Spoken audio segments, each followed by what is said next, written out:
Missouri Valley Conference welcomes Mobilizing Voice for Change. I'm Kelly Burke, and we're very excited to launch this new initiative.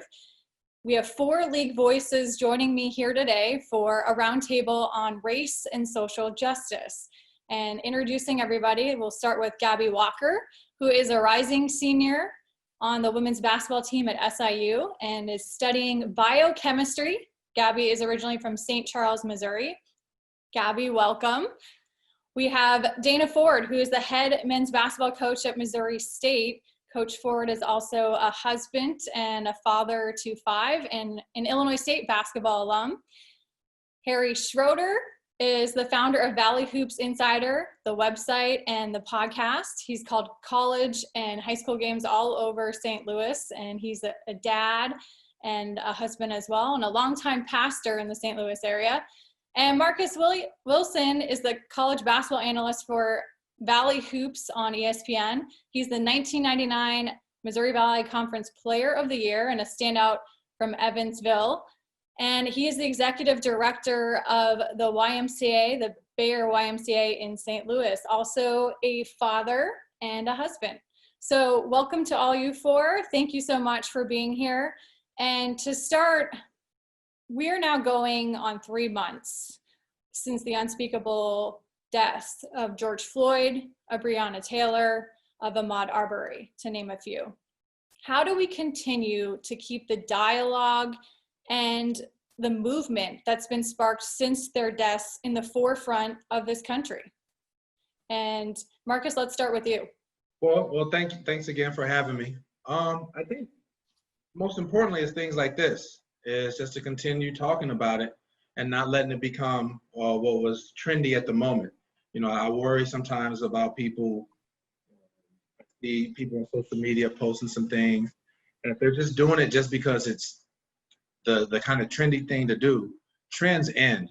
But I think that as long as you have people who are dedicated towards social justice and continue talking about those things and raising awareness and having the conversations in your own small circles, this is a great platform, but also in your own communities when you're in your backyard and you're inviting friends over and you're having barbecues or at team events or just in the areas where you're with people that you trust, where people can say what their true feelings are, even if they might not be popular feelings, but to be able to get those out and hear what the other side thinks and then try to be able to find the common ground. So I just think just continuing the dialogue and continuing to push forward in all aspects, especially those of us who may have a larger platform where we can influence some others. Gabby. I definitely agree with everything Marcus said. I think, especially from a student athlete point, we're all learning. So keep educating us about it. Keep putting things in front of our face that we read, that we watch, that we see, especially with some of us that, we're right, do have bigger platforms. Like if we push that in front of people, people can't ignore it for so long. It can't be ignored forever. But I really do feel like to keep that rolling is just to keep educating, especially from a student standpoint, like just keep pushing it, keep making people understand that this is real, this is big, and it needs to change. Coach Ford. I completely agree what Gabby and Marcus have said. I think, number one, you have to start off with the communication. I think that it's a situation where you can't shy away from the talks, especially if it's something that we're trying to change.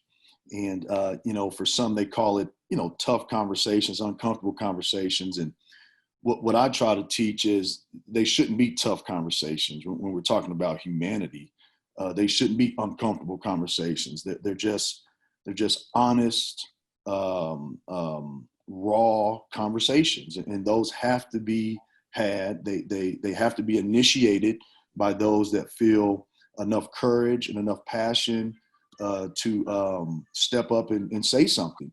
And that's something that I think should be universal. It doesn't have to be one side as opposed to the other. And I just think that if it touches your heart, you need to continue to communicate about it. And like Gabby mentioned, what that communication does is it educates people who may not know a lot about it, who may not have been interested about it. And once you get that education piece, Now what starts to happen is you may start to get some transformation. You may touch the heart of an individual who really has a lot of power and a lot of weight and a lot of a large amount of ability to change things. That individual may be touched by someone's story, or that individual may be touched by hearing something, or maybe even be able to relate. And so I think once you start that education process, now you open up the opportunity for transformation. And that's just basically what I think we need a lot of. We need a lot of change in regards to, how things have gone on, especially in the past. And it's not, everyone's not going to be changed by this. But I do think that this is the best opportunity to change as many hearts as probably any time that I can remember in my short life. So I would totally agree with both these guys. Harry. Yeah, I agree. And I'm kind of in a different spot a little bit. When all of this stuff bubbled up all over again, here in St. Louis, we've had a lot of trauma the last 6 years, and starting back in 2014 with the Michael Brown shooting, it's launched me into kind of a long period of time of trying to learn. And so these guys have all talked about communicating and having conversations, and where it really started for me in a fresh way 6 years ago was trying to learn, was trying to listen more than talk, if you know what I mean. Like I had to have some speaking involved in it as well. But it launched us in our little community into a learning process. Like I didn't understand some of the hurt, some of the wounds, some of the history that is so prevalent for some of the people in our nation. And so for us, it's been a long journey of scratching back and trying to clear the debris out of the way so that we actually could learn. And one of the phrases we use around here is listening, learning, and lamenting. I think sometimes we don't even empathize with what's gone on, so therefore I don't have a heart to change. And so for me, it's been a long learning process the last 6 years or so, and obviously in the last 3-4 months, like you said, Kelly, it's just fresh all over again. And the other thing I would say is that we're somewhat proactive in our community here to try to get engaged in the community in practical ways, like I know Coach Ford really has done, and I've seen Marcus do as well. And we get engaged and engage in the conversation and engage in doing things that maybe can bring people together and do things together. And so those are the things I think about it quite a bit. Speaking of communication and listening and learning, what have the conversations of race and social justice looked like on your own teams, in your own church, and at your own jobs? And Gabby, let's start with you. Coach Stein has done a wonderful job. As soon as all of this started happening, she immediately had a Zoom meeting with us, and she was like, hey, so I know this is probably impacting a lot of you, some of you differently than others. Let's talk about it. She made it an open, very honest floor to let us know that we're safe to talk about how we're feeling about everything. On top of that, our team has always been somewhere where people can feel safe to be themselves and be very diverse. On top of that, us girls took it upon ourselves to even talk to each other. Like our captains made it very clear, like, hey, a lot of this stuff that's going on impacts a lot of our players differently. We talked about it even without Coach Stein. We also made it very clear that none of the stuff that's going on, including like any kind of racism, inequality being shown towards anything that's different on any of the girls on our team, is unacceptable and will be nipped in the bud immediately. So we basically just strengthened our foundation as a team, and we also made it an open floor so we can have those honest conversations so people feel comfortable and feel safe and don't feel like have to hide their family, basically. Coach Ford. It's obviously been a topic of conversation, and as coaches, we're fortunate enough to where we have relationships with all different types of races, all different types of people, and so our perspective is pretty wide. And when you start talking about a team, obviously, in order to be the best team you can be, you have to accept one another. And so it really opens up the doors for us to have this conversation in a very comfortable setting.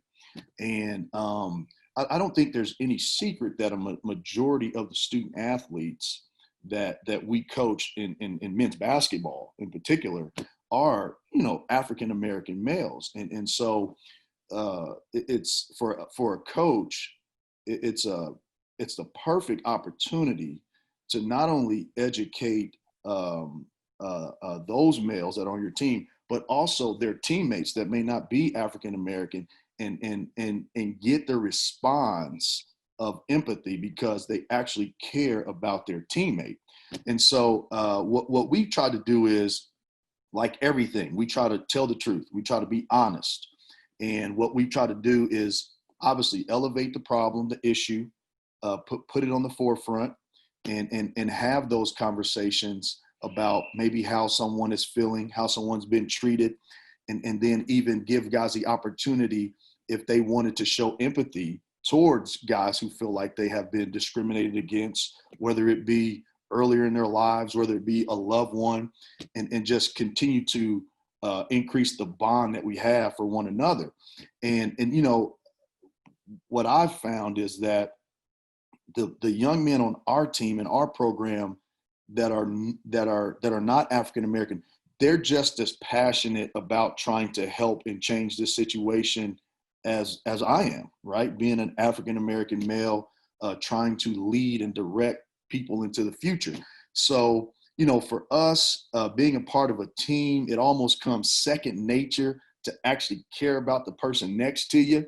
And what I think our next step will be as a program is trying to get that to leak outside of our locker room.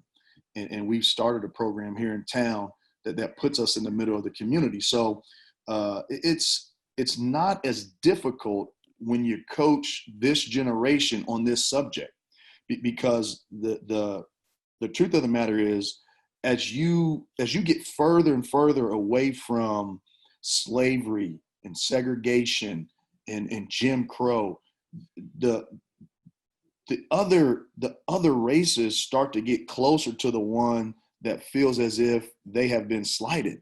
And I'm seeing a lot of that in today's student athletes, as to where maybe even 20 years ago, you may not even have this type of togetherness inside your locker room. So that has been one of the more easy things to do in regards to this subject.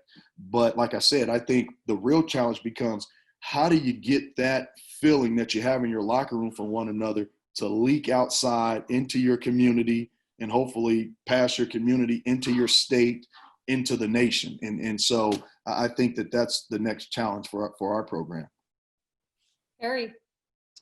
Yeah, well, in my situation, I'm kind of in multiple worlds. We're covering the sports world and doing all that. And then I also help pastor a church. And so one of the first things I did was call Marcus. So I said, hey, we need to talk about some of this stuff. And we had a long conversation and podcast that we tried to address some of these issues. Stodgy old white guy and hip, really cool black guy, and talking about these things. And we had a great time. We had tons of people responding to those conversations. And so at that level, I'm trying to address it that way. In our church, I preached a sermon recently, and my opening words to the sermon was, I am not woke. I do not understand what's going on. And let's openly talk about some of these things that are a struggle. And of course, we have police officers in our church and African-American people in our church. And so it can be very heightened, right? And so we have to talk very frankly and very honestly and very lovingly in all of those ways. And so then we have to get proactive, right? As Dana was just saying, we have to leak out into our community. Like, for example, last week we were cleaning out a coffee house in Ferguson that's trying to get up and running in the African-American portion of Ferguson. There's kind of a white Ferguson and a black Ferguson.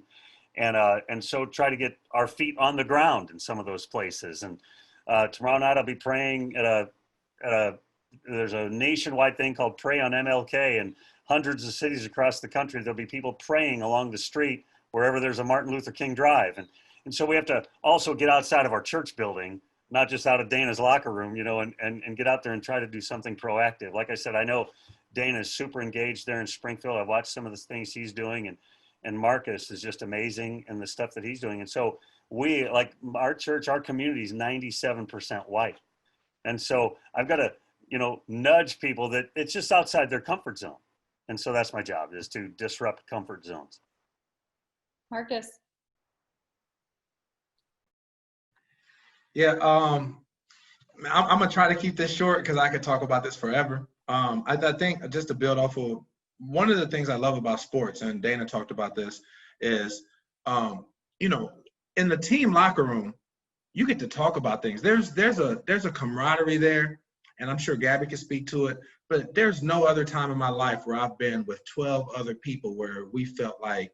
Now, I'm not saying all of us were best friends, but when coach puts you on the line and you got to run sprints, man, you're in that together.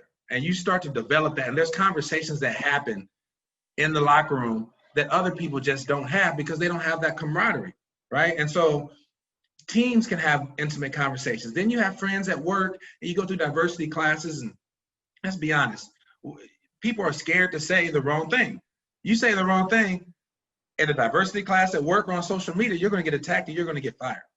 And so now people are holding in what they really think. So to get to your point, I think what I've been talking to people about is I've been lucky enough that I work in 99% African-American community here in St. Louis, a very poor community.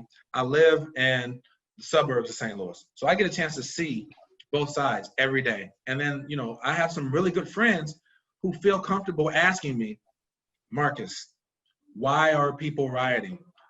Marcus, I don't understand this, you know, and excuse me if I say something wrong. And I give them space to say something wrong because I have a little grace to say, I understand that you may not understand everything, but that's why you're asking me, right? You're not coming at me to impose your view. You're telling me. And so like what I've done is I've tried to make people understand, and coach can testify to this. 20, 30 years ago, you could tell people something and just tell them to accept it. Kids nowadays want to know why. Coach says, hey, you can't shoot threes. Kids back in the day wouldn't shoot threes. Now coach has to say, you can't shoot threes because you're shooting 20%, and these three guys over here shoot 40%. You better add a why to that. And so as we're talking about racism, same thing. Like you say systemic racism, and people are like, oh, that's just an excuse. No, let me explain to you why that is affecting decisions that are going on and consequences that are going on in with Ahmaud Arbery and with George Floyd and things like that. And so I talk to people about redlining, right? How redlining is still affecting our communities today of low property value. Then you have low property value, and part of systemic racism is property values fund schooling. So if we know that we created neighborhoods where there's low property values, and then property values fund schooling, and then we know people who can't, who graduate with lower educational rates are going to make less money and tend to make, you know, more likelihood, according to statistics, to be incarcerated and make less money. Well, then that's systemic racism. We created that environment and explained it to people. So now they don't look at it like, oh, people in that neighborhood are just making bad decisions. They're not, you know, they don't want anything better for themselves. This has been going on for years, guys. And then you start to explain that to people and they're like, wow, I never thought about it like that. So as Coach Dana Ford was saying earlier, people have to want to be educated. We're taught certain parts of our history in school. The parts that aren't taught, the Jim Crow laws, the redlining, some of the things I just mentioned, those aren't taught. So if people want to understand and empathize, empathy comes through understanding. And so therefore you have to be willing to be taught. And so I talk to people about property values, redlining, about how crime really started to skyrocket as well when there was the law that single women could not receive welfare if there was a man in the home. That started to break up a lot of our urban community families. So now young men are growing up without a man in the household of how to be a man. Young women are growing up without a man in the household showing them what it's like a man in his house, how they're supposed to treat their mom and a woman.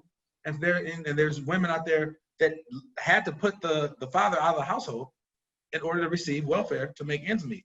That's systemic racism to me, right? And as you start to explain that to people, and they're like, oh, I didn't know that. I'm gonna Google that. Well, that's where we come in. If we have that knowledge, that we can continue having those conversations. And so that's what I've tried to do is know the history, I don't attack people with it. Harry told you in our conversation. Sometimes people are like, it's not my fault. I never owned slaves. I'm not saying it's your fault. You asked why we're in this situation. I'm going to give you some of the knowledge as to why we're here. And then you can digest that and do what you want to do with it. So for me personally, like I said, all of us with the platform, I think it's our obligation to know the history, to know what has caused some of the situations we're in, and then to talk to people with an even keel, non-judgmental tone, and allow them to process it how they can. Marcus, you literally, somebody. So I was going to just piggyback on what Marcus go said. Go ahead, Coach. I think in order to understand this subject the best in today's world is you have to understand that, number one, it's no one's individual fault that we are where we are, meaning no one here created the history that's trying to be overcome, okay? The fault comes in if you decide to deter those efforts of those who are trying to change it. And I think one of the things that I've always tried to educate individuals on is this. If you don't want to help this cause, then you should probably not interfere with it, because it's such a frustrating subject for a lot of people.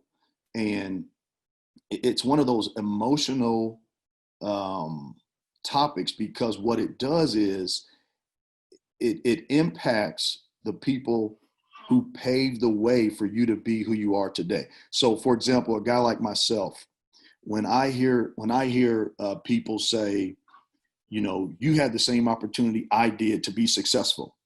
Well, that's not true, because my grandmother, she had to quit middle school when she was in the 8th grade due to the financial hardships of her family in order to start helping her parents raise her smaller siblings due to circumstances even out of their control, which dates back to their ancestors.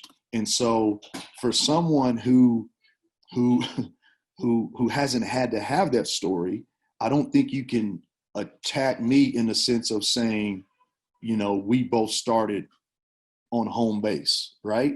I mean, we didn't both start on home base. And so I think that's what has to be understood. Sorry, that's my son, I'm sorry. I think that's what has to be understood in regards to why this is such a passionate subject to most people, and why you can't just attack this thing with a misunderstanding of, with a misunderstanding of where everyone is coming from.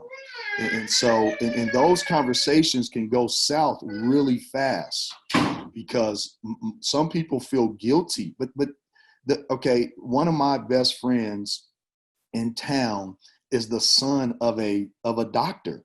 Well, it's not his fault that his dad is a doctor, but at the same time, it doesn't mean that I may not have become a doctor. I may have become a nurse or doctor's assistant, but my story may be just as successful as the obstacles that I had to overcome to do that.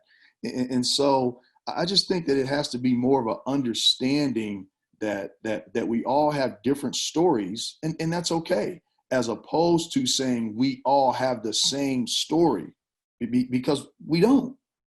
And in a locker room, sometimes we get the privilege of hearing other people's story and seeing where they came from. It's no different than a guy on our team who maybe averaged 3 points a game last year. And we had a guy who was an all-league player last year. But the next year, he repeated as an all-league player, but that guy who averaged 3 points a game, he jumped up to 9 or 10. Well, we may be happier about that guy jumping up to 9 or 10 because of the things that he's overcome, as opposed to that other guy who was already an all-league player, if that makes any sense. So it's just understanding that everyone has a different story on how they have gotten to where they are. And it's, again, it's no one's fault.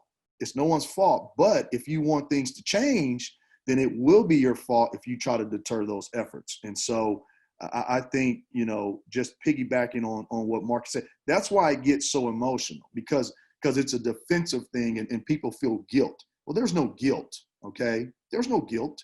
But at the same time, we do want to make things better. Thanks. Can I piggyback off of that real quick? It's a Yeah. short one. Go ahead. Which I love the fact of, like, everybody has a different story. That is exactly what it is. But the other thing is, in order to get change, well, there's people that end up feeling guilty, and then there's people that are on the other spectrum. Well, it's like, well, that's not my story. It's not my problem. Well, look how many people in the world who don't care. I'm one person. It's not my problem. I have literally had, I don't go on social media a bunch and put out my viewpoints, just because I rather have face-to-face conversations so somebody can hear and get my tone of voice. I feel a lot of things get lost whenever I post on social media. I've had to call out a couple of people that have posted, I can't stand this crap. It's not my problem. I didn't own slaves. My ancestors didn't own slaves. Like, all of this stuff. And I'm like, that's not what we're talking about. I was like, you have a story. I have a story, and a million other people have their own individual stories. Just like you have a fingerprint, you have a story that's unique to you. What we're saying is, as a collective group, there has been oppression, slavery, hurt, and a lot of things. You can, just because you personally did not do it, or someone personally went against you, does not mean you're not part of the problem. Does not mean you can't help the problem or make the change. That exact mindset, based on, oh, it's not my story, oh, it's not my problem, is why we have such long-lasting problems anywhere. If you finally take up the responsibility of being like, I want to make a change, that's when change starts to happen. That's all I wanted to piggyback off of. Well, if I could just throw in a thought, a couple of weeks ago, I was talking to our people about this idea that white people rebel, they recoil at this whole idea of white privilege, right? I wasn't privileged in any way. I mean, that's what they say. And so I really attacked that one day with our people, just saying, listen, white privilege is real. And so what do we do? I've been privileged. What do I do with that privilege now? Like in the Old Testament, God told Abraham, I'm going to bless you so you can bless others. If I've been privileged, then I had to exercise that privilege in an offensive way to change this scenario, to make things different, to get engaged and get involved. And so I have a different, like you guys are all saying, we all have different stories, but if my story is one of more privilege for whatever reason, the reality is I need to utilize that to make this thing better and different. Thanks, Harry. And to follow up on what you just brought up, how do we help white people like myself, like Harry, understand the role they play and the power they have to fundamentally change racism? Marcus, why don't we start with you? Man, you're asking some good questions, Kelly. I'm not exactly sure how. I don't have all the answers, right? I always, I'm the chair of diversity for the St. Louis YMCA region, so we cover a large area. And I tell people all the time, people ask me to come in and give my story, and I say, I'm telling the story from Marcus Wilson. I'm not speaking for every Black person in America or every Black woman in America. Everybody has their own. However, I will use the example of recently in the last, and Harry and I talked about this, about 6 months ago. I think that if people posted hashtag Black Lives Matter on social media, it came with a certain stigma. Some people, not everyone, this is general, thought it was a militant thing or whatever. After Ahmaud Arbery, Amy Cooper, George Floyd, people started posting Black Lives Matter. And it was driven by the white population, really. If you started seeing a lot of these riots, I mean, not riots, those two, but if you started seeing a lot of protests, it was 50-50 in terms of race. And a lot of white people started posting hashtag Black Lives Matter.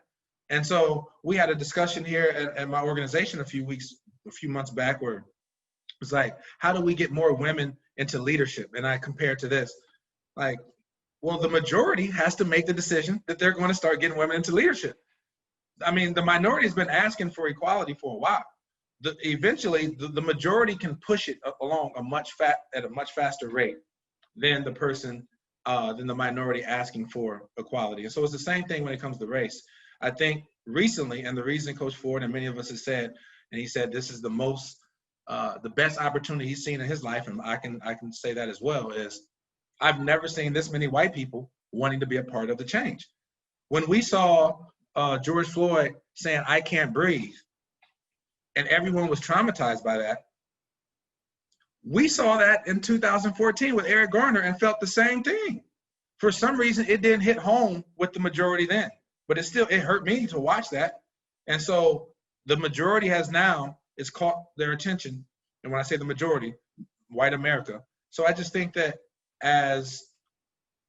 we can keep talking about it, but there also needs to be conversations happening in white communities with people like yourselves who believe in the mission, talking to your friends who don't understand and who are still saying, "Well, I don't know, I don't believe this exists." Well, if you can start to influence yourself, your own community, and then we keep talking, I think that the momentum will continue to flow. So I think it's a little bit of everything. There is no one answer. If we all had the one or two answers, Martin Luther King would have came and got that done in a few years. It's a work in progress, but I do think it's positive to see the majority of white America wanting to get behind it, and I think that's going to help move it along. Dana. I think it goes back to what Gabby just mentioned. When you look at today's generation, they don't sit on the sideline, maybe like my generation or even Harry's. They do not sit on the sideline and watch the oppressed be oppressed, the abused be abused. They have this level of courage that they want to make things better. Each generation wants to make things better in their point of view. And so what I think is what we're seeing is exactly the answer to your question is we're all leaders. Okay. Someone is following everyone, whether it be, in my example, my team, my son, my brother, someone is looking up to everyone. And wherever you're leading that person is going to determine, where they go. And when it comes to this subject, all of us, we're leading someone. We all have influence.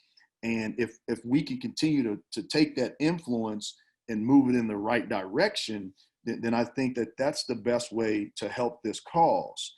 And I think the biggest obstacle to get over is that you will still have some who will lead this subject in the wrong direction. But what we're seeing due to the evolution of mankind is that there are more people leading this cause in the right direction. It's like I mentioned earlier, in our locker room, a majority of our non-African American players are the ones most passionate about making things better. And I just think that group of influence, which is a lot bigger than the African American community, because, I've said this in the past, if the African American community could make it better, they would have done it 300 years ago. They wouldn't wait till today to do that. And so I think what you're starting to see different races, including the Caucasian race, in which it's now becoming important that they use their influence to lead people in the right direction. And in my personal opinion, the right direction is treating everyone with love and respect. I think that would solve a lot of these issues. Even as a head coach, being in a position of authority, I have to treat my players with respect. I have to love my players. Same thing goes with the police officer. He has to do his or her job, but they can do it with a level of respect. And I don't think anyone would disagree with the handling of a George Floyd situation that I don't think they handled him with respect. And whether or not they had to arrest him or not arrest him, there's still a respectful way to do that. And I think that a lot of times older generations, they don't have the heart of today's generation. And today's generation is a lot more loving.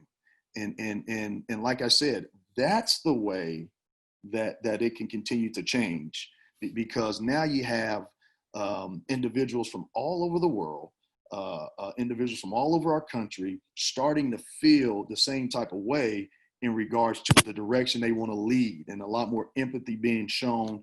And when that becomes contagious with the masses, then that's exactly how we're going to get down that road even further.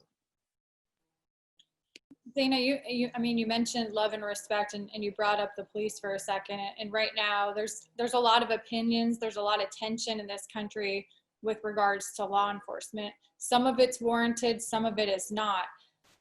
What can we do to help bridge that divide? And your program in particular has started something that's phenomenal in the Springfield community, the Bears badges and basketball days. So if you could talk a little bit to that too. Absolutely. And I'll say this, I have learned so much. We've had two of them. We do them the last Saturday of every month. And I and myself have learned so much. And let me begin by this. I've mentioned this in a interview here locally. Relationships with law enforcement is something that is out in plain view most of the time, meaning all of us have some type of understanding of what a police officer's job is. But systemic racism goes way deeper than that. And Marcus touched on some of those things earlier. But what happens is it's just like running a program. Most coaches are judged on game night, but it's so much more to running a program than game night, right? You have to graduate your players, you have to develop them on the floor, off the floor, social skills, mental health. There's a lot of other things that go into running a program, but law enforcement is just on the forefront. So they get a blunt of the judgment in regards to relations, right? Now, there's a lot of blame to go around, okay? I will say this. What I've learned from most law enforcement officers that we've had dealings with our program, if you ask them why they decided to become a police officer, their number one answer is to help people. That's their number one answer. Okay, so I think initially what we have to understand in terms of a law enforcement officer, in order for a law enforcement officer to help certain people, they're going to hurt other people. Now, the thing about it, the thing that becomes so disappointing in my eyes with law enforcement is they have to understand that life and death literally is in the palm of their hand, meaning most of them are armed. So some of the mistakes that you and I can make, they just can't make, okay? And see, I heard Conzo Martin say a quote one time. It was something to the effect of a position of power, someone who has a position of power who does not have any empathy is very dangerous. And a lot of times, some of our law enforcement officers, they have that position of power because they are an authority figure. But at the same time, they lack empathy trying to get a job done. And see, you can't make that mistake because you're dealing with people's lives, right? If I had a lack of empathy one time and I just decided to run my team for 3 hours straight and someone ended up passing away, I should be held accountable for that. I mean, that's someone's life at stake. Or if I make a decision to put my team on a private plane after midnight just to get home for class and something happens, God forbid, I should be held accountable for that. And so it's one of those situations to where when you take that opportunity or you accept that opportunity to be someone that's supposed to serve and protect, you now have a higher standard to be held accountable to. And I don't think that part ever registers with the majority of police officers nationwide. You see in some instances an abuse of power for the simple fact that They've had to deal with some of the world's worst individuals. Okay, no one can deny that. But at the same time, there are way more good people in our country than there are bad people. But the problem becomes when you're under the spotlight, there's certain mistakes you cannot make because people's lives are at risk. And it should get the attention that it gets. But at the same time, in order for all of this to change, we need all the areas of systemic racism to get the same attention, whether it be the redlining that Marcus mentioned, whether it be education opportunities through standardized testing, whether it be not just our police officers, they get a blunt of it, but how about the sentencing of African-American males for the same crimes that maybe a non-African-American male or female had? I mean, the list literally can go on and on and on. But I do believe in our city of Springfield, what I've learned is most law enforcement officers want to help. And so what we have to understand is, like I mentioned before, to keep us safe, sometimes things can get wild and things can get crazy, but they signed up to keep people safe. They did not sign up to cost people their lives. And so you've got to be able to keep us safe without causing someone to lose their life, even if removing that person from a situation can keep us all safe. And it's just a situation in which you have to be trained to do that. You have to accept the training, and there has to be some level of empathy as you do your job, some level of respect as you do your job in order to be able to fulfill that a higher percentage of the time. Anytime you look at the statistics and you see African-American males dying at the hands of police officers, whether it be 2 to 1 or 3 to 1, that is not okay. That is not okay. And especially when you have situations where unarmed African Americans are losing their lives, that is hard to believe. That is hard to fathom when you have 3, 4, 5 officers and one unarmed African American lose his life. That is hard to fathom, and that should never be the case. So we've got to think logically about it, but at the same time, when you sign up for that, you've got to be held at a higher standard. It's no difference between myself and Gabby on the call. Gabby can afford to make a certain mistake. She's young and she's learning life as a student. I can't make that same mistake as her coach. I should be held to a higher standard.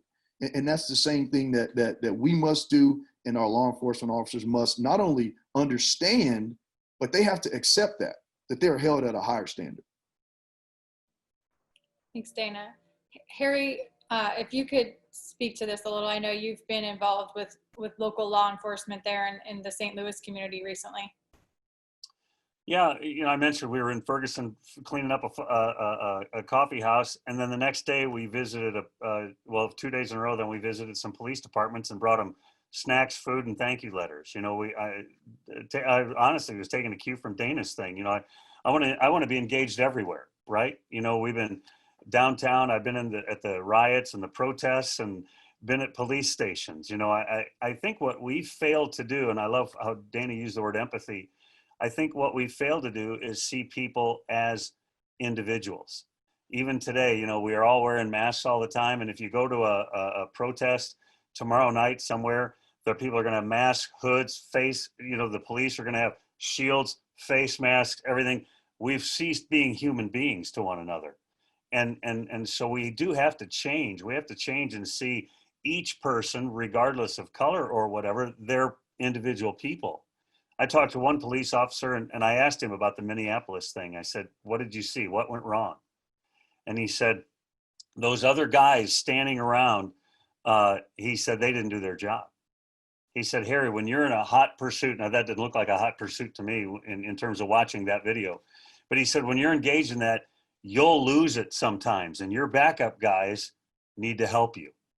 And he said, Harry, in the midst of a difficult situation, I had to be a guy that pulled somebody off of another guy. And there were times when I had to have somebody pull me off, because we need teamwork. We need to see each other as individuals and have that empathy and protection that Dana is talking about. And so, yeah, we're trying to attack it on all fronts, you know, in our situation, and really get engaged with police officers and really get engaged in the streets. You know, as we're taping this, it's the 7th of August, I think. On the 8th of August, I'm a proverb a day guy. And in Proverbs 8, it says we can learn wisdom in the streets.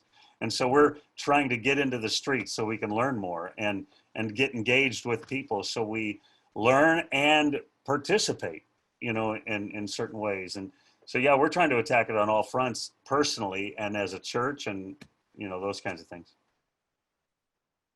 Gabby, anything you want to add? I do. I love what both Harry and Dana said. Dana is right. I can't make the same mistakes as him, and I can get away with a little bit more because I am learning.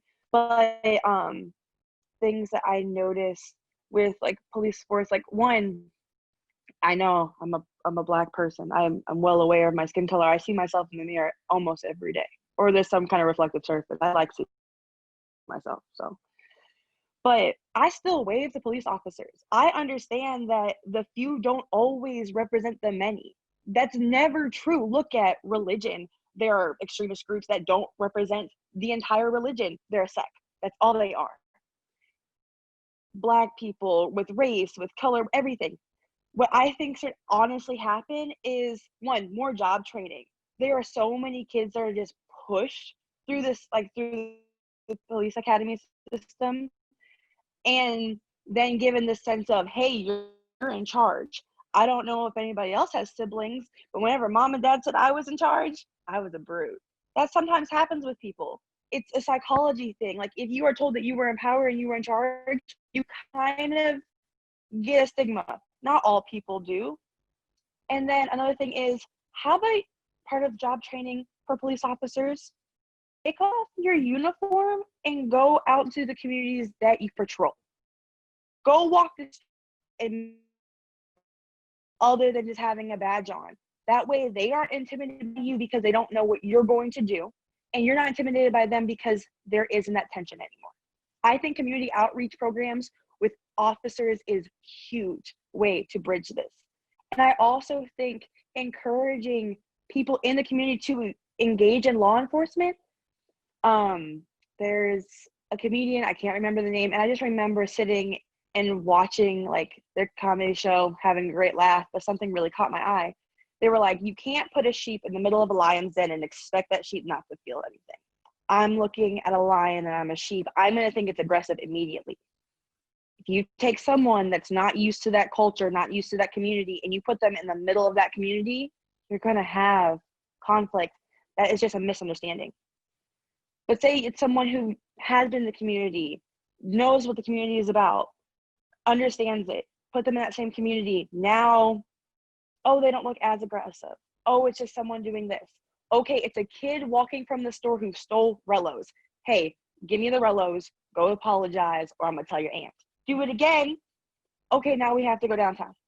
I know multiple officers from not only here, but also back home where I am in St. Louis, St. Charles area, that watched some of my friends get in trouble. There's a certain way that you act, there's a certain way that you don't act. It's all depends on the thing. All depends on the person and how they interact with the community. I've seen newbies completely shoot off bad information. Like, kid will say something, immediately there's a snapback retort, and you're like, you didn't have to do that. Also see, but that's where it comes in with the teamwork. Like being said, you have to sometimes pull someone off of somebody else, and sometimes you need to be pulled off of like someone, and having diversity in the force and having information and communication being, I think, different viewpoints make it really easy. I know I'm probably talking in a circle, but different viewpoints make it a lot easier to control a lot of these situations. Whereas like I said, like if you put a bunch of sheep in the middle of lions, all the sheep are going to be like, yeah, that was really aggressive. Yeah, you definitely did the right action. Whereas you have that one lion that's like, yo, just chill out. He's not going to eat you. Let's back up and let's look at it a different way. I just think community outreach programs, understanding your area that you are actually patrolling, and just getting to know the people around you is like a really big way you could bridge this whole like police and like institutional racism and all that kind of stuff. Thanks, Gabby. Marcus.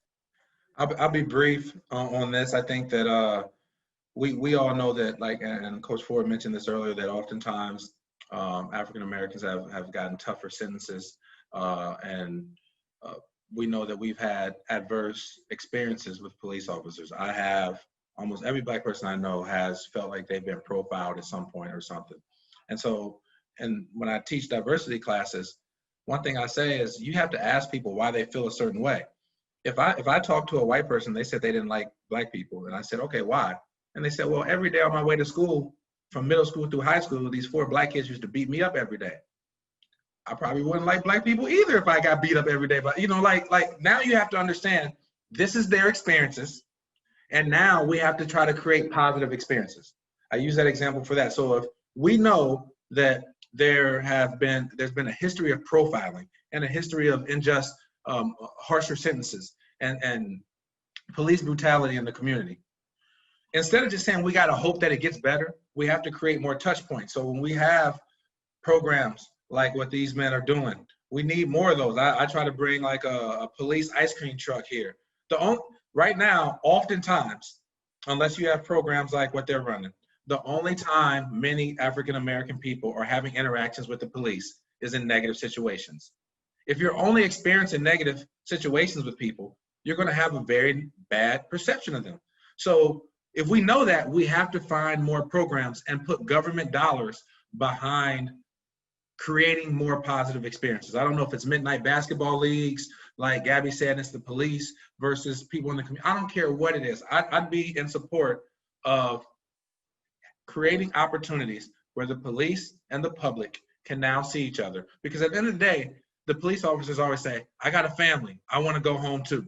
Everybody wants to go home, right? The problem is, and Gabby touched on this as well, I think we just don't do enough in emotional intelligence training. And that's a whole nother subject that I could talk about for about an hour.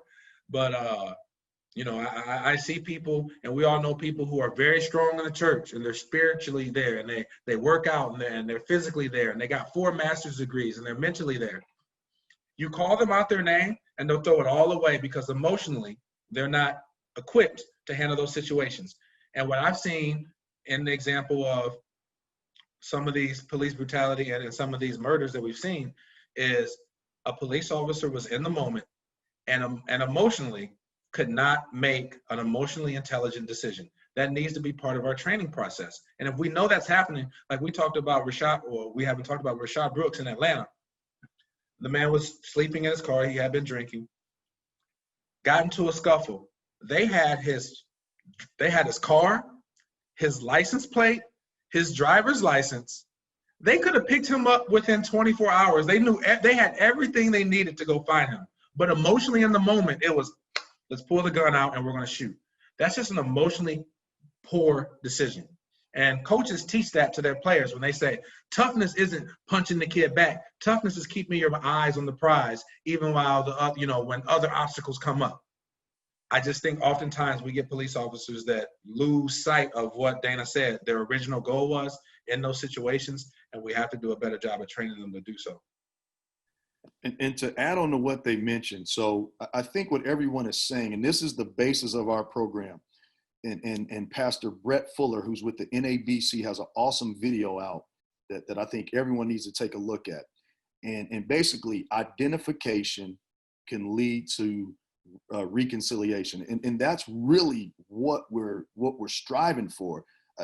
We're all fighting for justice, but sometimes justice won't fix the problem, right? That's what, like, today's youth, they're fighting for reconciliation. They want to make it right, as opposed to maybe generations before myself, where they wanted to get equal rights. They wanted justice. They wanted things to be fair.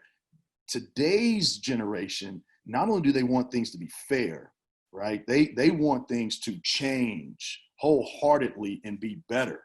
And you must identify. That is the main reason why our Bears badges and kids, we literally take it to their neighborhood. Our very first session was at the apartment complex in our town that receives the most calls a year from our local PD.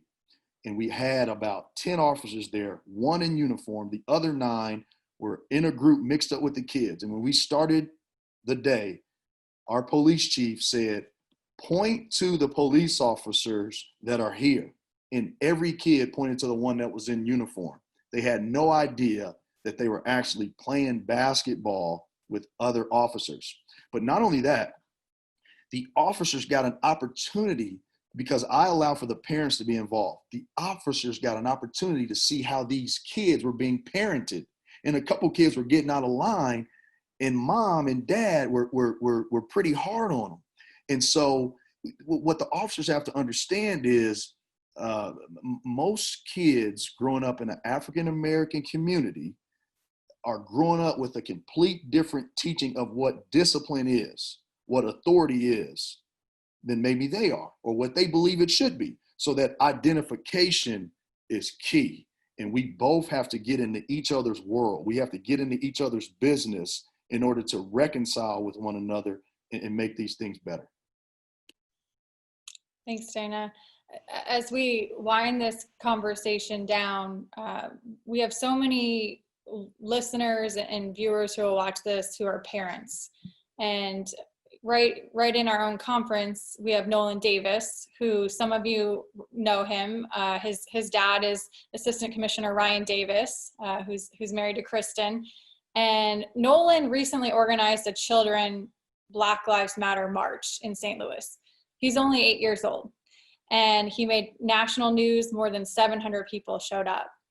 So what kind of conversations, for the 3 of you that are parents, what kind of conversations on race and social justice are you having with your own kids, and the impact that they can make, even though they're young, on creating change?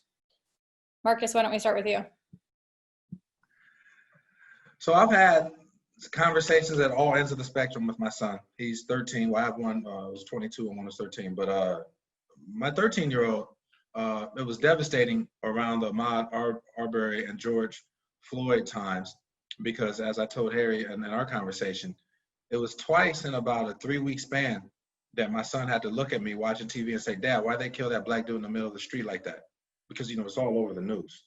And I wasn't really equipped to answer those questions. I mean, I had to as a father, but I had to shelve my anger and tell him, like, bad things happen and there's bad people out there.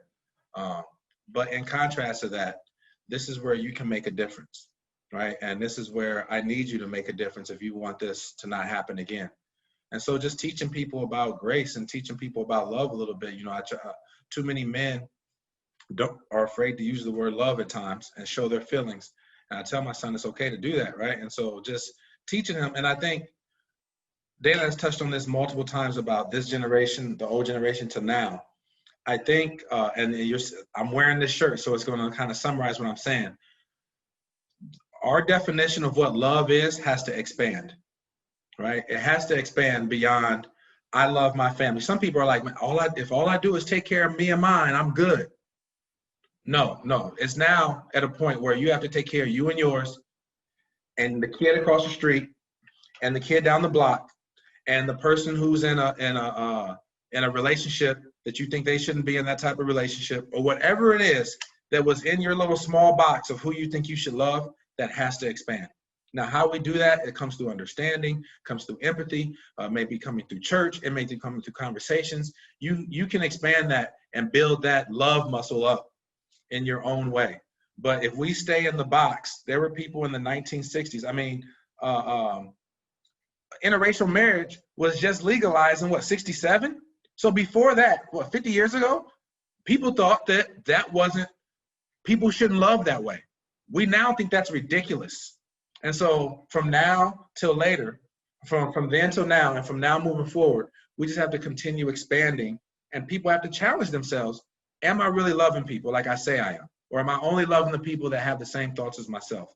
And so to answer your question is, I think as parents, that's what I tell my son is, you know, there are bad people. There's people that are going to do things that make you frustrated.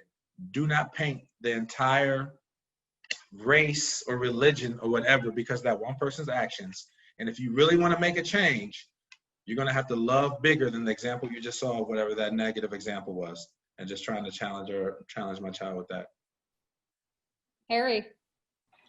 Yeah, it's really interesting. I'm the old guy here. My kids are all grown. My 24-year-old son, his roommate in college was African American. My daughter, who's 30 plus, does missionary work in Africa. My oldest son is married, and his wife just did a bone marrow transplant to somebody to save somebody's life. My kids are teaching me, is what I'm saying. You know, they're amazing people. We do run a large camp here at our church. We have about 1,000 kids come to our camp every summer, and we on purpose bus in kids from the inner city. We on purpose bus in kids from the large refugee population in South St. Louis because we're trying to not force feed, but to make sure we're not just staying in our little ghetto, our little white ghetto, if you know what I mean by that, that we're not just staying all encircled in our own way. And so we try to do that by example, by inclusion, by reaching out beyond our own borders. We did do camp 2 years in a row in Ferguson at a church there as well. So we're trying to do it that way. Like I said, my kids are grown and my kids are teaching me, frankly, as an older guy.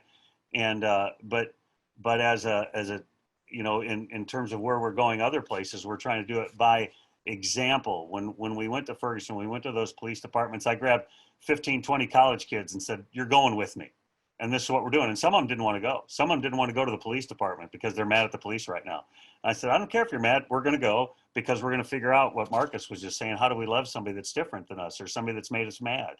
And well, I'm afraid to go to Ferguson. And I would drive them around and say, well, that building was on fire when I was here 4 years ago. And that building over there didn't exist because it got burnt to the ground. And now they're feeling nervous. And I'm like, I'm glad you're feeling nervous. We have to learn.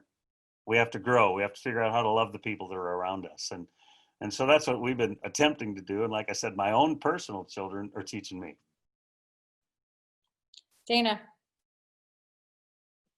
Well, you know, our oldest son is a teenager, and he just got his driver's license and he's driving, and so our other children are a lot younger than him. So the gap is 16, then 7, 5, 2, and newborn. So we've got a little bit of a gap there, and so it's two different things that we're teaching. It's the same thing, we're just teaching it two different ways. And I think, you know, when we talk to our teenage African American son who just started driving, right in the middle of this, what we're dealing with, okay, you know, that conversation, number one, always starts with honesty, and we have to explain to him that although you are the son of a Division I coach in a community in which both your parents are probably well known, there is a stigma that has been created that comes with being African American. And we teach him that in order for him to two things. Number one, be the part of the generation that destroys that stigma, right? And then also, so he can understand how to maneuver with that stigma that's been placed on him, because that's really important. And whether or not others want to admit it, he has to operate in a different way than maybe his white friend, right? I mean, that's just the truth. And there's just certain things that he cannot engage in due to the fact of the natural stigma that has been placed on African Americans. And so those conversations can become hard, but you have to be honest and you have to tell the truth, because you don't want him going out thinking something that's not real. And then in terms of our smaller children, you know, it was challenging for us as parents, because our 7-year-old caught a glimpse of things on television. And it was hard not for that to happen because it was literally all over the place. And, you know, he didn't know the details, but he did ask us what was going on. And I have to be honest, my wife and I, we could not answer him for probably more than a week because emotionally we were not prepared to answer him, because we want to give them the truth in a logic way. We don't want to be emotional in our teachings. We want to be level-headed. At the same time, we want to be honest, and we want to try to meet him where he is at that age. And so basically what we ended up doing was we explained to him, he's got a friend in our community who's not an African American, but what we explained to him that they were both created differently, but their values can still be the same. And those values should be love and respect and honor and things of that nature, although they are different.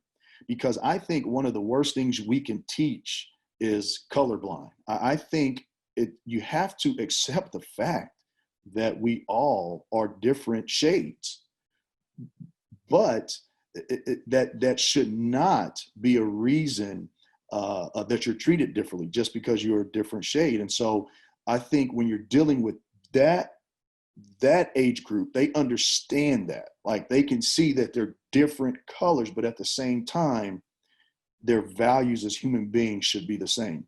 And then I just want to add on to this. You know, I want to make this clear. When the term Black Lives Matter is being said or tweeted or promoted, it doesn't. It's not that everyone is in accordance with what others may be when they say Black Lives Matter. Like for example, when I say Black Lives Matter, I'm saying that as verbiage that comes out of my heart. I'm not trying to be someone who wants to engage in necessarily what the movement stands for. I have not educated myself on the entire movement of Black Lives Matter, because that's not what I'm saying. I'm saying when I look at an African American male or an African American female, they matter to me. I'm not trying to be someone that gets a big following on social media and things of that nature. So when we teach our children the meaning of Black Lives Matter, what we're saying to them is, although there may be a stigma out there that makes you feel as if your complexion makes you feel less valuable, we want you to know that you matter to us. And that's the same message I use with our players. And so I think part of the issue with a lot of this is the education part. We're still trying to be at odds over this, right? When someone says Black Lives Matter, then the next individual says all lives matter. Well, they're trying to be at odds over something that does not need odd. We're just trying to emphasize a group that we feel has been oppressed. Okay, and so, or if you hear someone say Black Lives Matter, then they say, well, why don't Black Lives matter to Black people? Okay, due to maybe some type of statistical homicide rate in a city, right? And I think that it has to be understood that Black Lives Matter, for most of us, is not something that is looking for a battle. It's something that is looking for empathy. And I think that you would have to have your head completely in the sand if you want to stand here in America in 2020 and say that Black lives have always mattered. Because just, I guess, back in the 60s would have been, what is that, 1960, we're in 2020, you're talking 60 years ago, we were fighting for civil rights, just to be treated civilly, right? So to have an understanding of what the mindset is in which the word matters means is we fought to be treated civilly. now we're fighting to be treated equally. So what we're saying is we matter too, right? And so you have to understand that you want to stay away from the odds of Black Lives Matter. And that is something that, in my opinion, has been disheartening for me and disheartening for my family, that if you stand up and have enough courage to actually say Black Lives Matter, it gets challenged. And that is disappointing considering the history of Black lives. And there's no secret to that. Appreciate Kelly, that. Kelly, I know we got to go. Please, No, you're fine. I'll be No, brief. absolutely. Go ahead, Marcus. We talked about this Black Lives Matter with Harry as well, and I think everybody may have a different interpretation of what it means when they say it. For me, it just, along with what Dana just said, it means my life should matter enough that if someone violates my freedoms or takes my life, they will be held accountable, right? So when people respond with, well, it doesn't matter in the Black neighborhoods, if a Black person kills another Black person, they end up going to jail, right? Like what was happening was the reason of Black Lives Matter was because many people were seeing that Black people were being killed. And not only that, in unjust ways, oftentimes unarmed, but then the person who killed him was just not being charged. And so it was like, I should matter enough to where there needs to be accountability for taking my life. But I would encourage everyone, and Coach Ford said this as well, so many people talk about this. Google is very easy. It's on all of our phones. If you just go to the Black Lives Matter website, you would be surprised at their statements. When it says, they have a part, it says, what we believe. When I tell you it is about peace, it's very pro-LGBTQ. It's very unity-based. They have about 20 different statements that says, we believe this. If you read that, you would say, why am I mad at this group? Like, this sounds like the mission statement of a pretty awesome organization. What has happened is you see some people, the news, which has divided many of us, will find somebody breaking a window and say, Black Lives Matter. And then you attach that memory with that statement. And if you knew what the actual mission and the mission statement of Black Lives Matter and their what we believe points, you would know that that person is acting out of context. He's not representing. Just like like she said earlier, there's always extremists of any group. You can't judge them by that. And so I would encourage everyone, if they're watching this, to wonder what that means, to just take 3 minutes out of your day, go to the website and see what the own website says they believe. Now, for me, like Coach Ford, I just say, when I say it oftentimes, I'm just asking for accountability, which I think most of us are. But the actual mission is actually pretty cool. Thank you, Marcus and Dana, for clarifying that. Can I take it like a small piggyback? Go ahead, Gabby. Okay, obviously I have no kids. Go me. But no, that's something like I always have a little eyes upon me. Being a person in the community, you have kids that kids are really blunt. They'll ask whatever questions. But I have little cousins, and little cousins are like, "What's all lives matter?" And I'm like, "You don't speak that." And how I have to explain it in a very technical way is, think of a bunch of houses. All of those houses matter. All of those houses matter. If one catches on fire, though, that house is now demanding importance over the other ones. Put out that fire. Not everybody in the community. Everybody in the community should go and help that person in that home. The Black community or any oppressed people is that house on fire. Yes, all those houses in that neighborhood are very important, but they're not on fire right now. They don't need that attention. So that's how I explain it to my younger cousins and family members. I also explain it to just young kids that just don't get it. So it's just how you look at it. Not saying that all people don't matter, just saying that some people need a little bit more attention. We need all to get to the same playing field. Not all of us are there yet. Thank you, Gabby. That's a great analogy that you just shared, and thank you to the three of you for clarifying that, because I can just speak to my own experiences. I can't tell you how many people I've argued with over what this phrase actually represents and what the movement stands for. And you get people arguing with you over it, and it's very disheartening. So Hey, Kelly, just to end, I know, and it is, and this is one of the things that frustrates me the most is the odds that jump up when you say Black Lives Matter. And you know, my wife said she saw a post one time when there was a Boston marathon that was bombed, and people said Boston strong. No one starts saying Chicago strong too. I mean, Chicago wasn't under attack.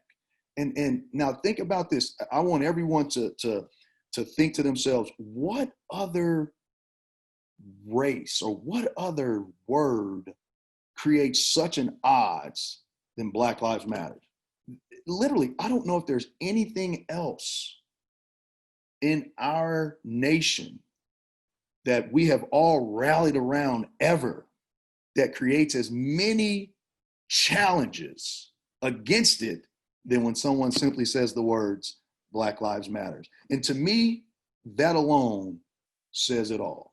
You don't even have to go any further because at the end of the day, when we were attacked on 9/11, and there's a comedian that talks about this, the verbiage for 9/11 is never forget, right?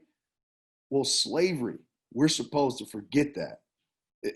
And I can go down the line of the odds against any type of movement in terms of the African-American fight or the African-American progress. And that to me is something that I would always be open to conversation with anyone to have a better understanding of. Because at the end of the day, anyone that says that is not asking for a combative conversation. They're just simply making a statement. And that's one statement that really gets under a lot of people's skin for whatever reason. So true. I'd like to leave everyone with a quote by John Lewis, and we all know who he is. He's a lion of the civil rights movement and recently just passed away. And he was known for getting in good trouble and necessary trouble.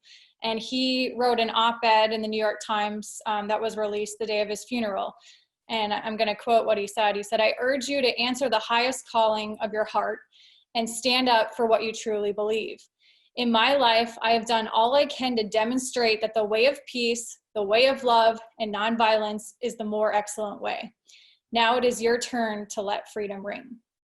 In closing, I would encourage, and the conference would encourage everyone to choose action over observation.